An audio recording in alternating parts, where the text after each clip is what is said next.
Namaskar bachcho. Today we shall be discussing a few experimental aspects of the chapter heat. In our previous class, we had discussed that measurement of temperature is done with the help of thermometer, and we discussed that there may be different types of thermometers. One thermometer is this. Children, this is laboratory thermometer. This is laboratory thermometer, and as already discussed, it has a range of -10 degrees. See here, this is children 0 and this is 10. So this is -10 degrees to 250 degrees. Clear? If I need to measure the temperature of water, see here, if I want to measure the temperature of this water, I will make use of this thermometer. And how to hold it? Always hold it from here and make sure this bulb, the metallic part, does not touch any surface. It should touch only the liquid where the temperature has to be measured. And keeping it in this water and holding it for not less than 2 minutes in any case, we will be able to read the temperature. And now we shall see. See here a thin metallic line, children. The water has the temperature 30 degrees, right? The limitation of this thermometer, that is laboratory thermometer, is this, that as soon as you remove it from the solution, the mercury level drops down. Fine. So there may be some error in reading the temperature. Now because it is reading about 31 degrees, we shall use this temperature, this thermometer for measurement of water which is very hot. This one.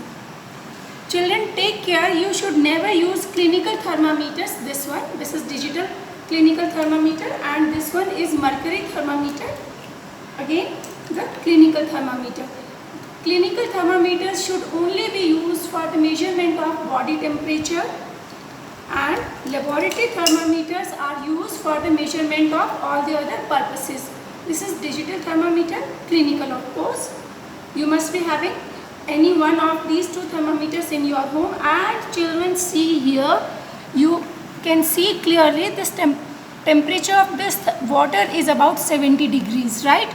And if I remove it from this solution, you will see that the level of mercury is falling down.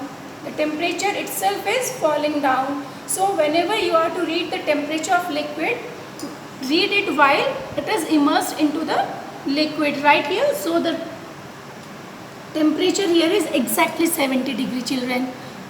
Now you got it? So this is how the laboratory thermometer works. Now here I would like to show you one more thing. If I make use of this clinical thermometer, it has how much of the range?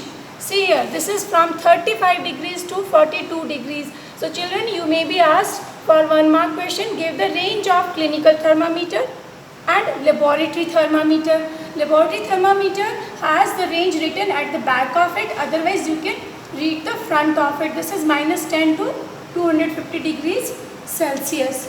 One very important difference between two is, you see, whenever you have this clinical thermometer which is having mercury in it and you place it into your mouth for reading of temperature, you will see that doctor keep holding this thermometer for quite a long time and the mercury does not fall on its own.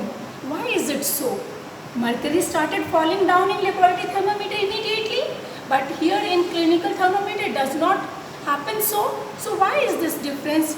Because this laboratory thermometer is simply having a metallic bulb here and a continuous column of mercury, whereas in this thermometer, the clinical thermometer, there is a kink.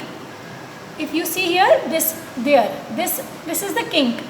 What is the role of this kink? This kink does not allow the temperature or the mercury to fall down after recording of temperature. So if I had used it and I have fever and the temperature here reads out to be 39 degrees Fahrenheit, fine, and I kept it as it is, right? You are coming from outside and you took it, you put it inside your mouth, you will be surprised to see you do not have fever, but your temperature will still read at 39. Why is it so? Because it has kink which does not allow this mercury to fall down as soon as after it is removed from the body. So how to make it at normal temperature again? Just give it a few jerks gently.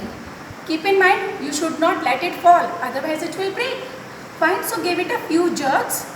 Wash this thermometer, fine, but do not touch the metallic part below.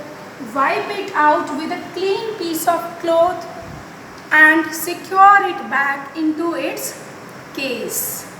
Right, children?